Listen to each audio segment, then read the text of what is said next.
Hey everybody, what's up and welcome back to today's video guys. And today guys, I'm going to go ahead and be showing you how to go ahead and connect your GoDaddy website builder with Facebook ads. This is a very simple thing to do, so make sure to watch this quick and easy video till the very end, follow my steps correctly so you can make sure that this works the same for you and you can do this yourself. But yeah guys, let's get straight into it.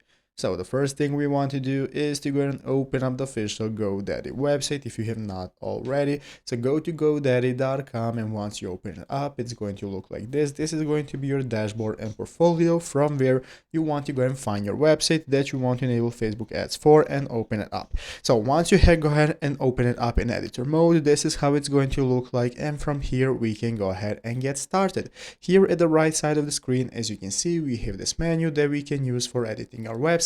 And what we're going to be looking for is this settings option right here. Click on settings, and once you open up settings in this new menu that you're going to be able to see, we can go ahead and scroll down until we find analytics and tracking. And one of the options we're going to be seeing is meta pixel as well as Facebook meta tag. But if you want to run Facebook ads, you are going to be using meta pixel. Here you can go ahead and set up meta pixel by pasting your meta pixel ID that you've gotten from Facebook. Go ahead and paste it right here. So once you have done that, you can go ahead and just exit out. It's going to apply it automatically, going to refresh your website, and just like that you are going to go ahead and be able to apply metapixel and run Facebook ads directly with your website. If you want to remove it, go back, just delete it, and that's how to get started. So I hope this video was helpful. If it was, make sure to leave a like, subscribe to the channel. Thanks for watching, take care, and bye.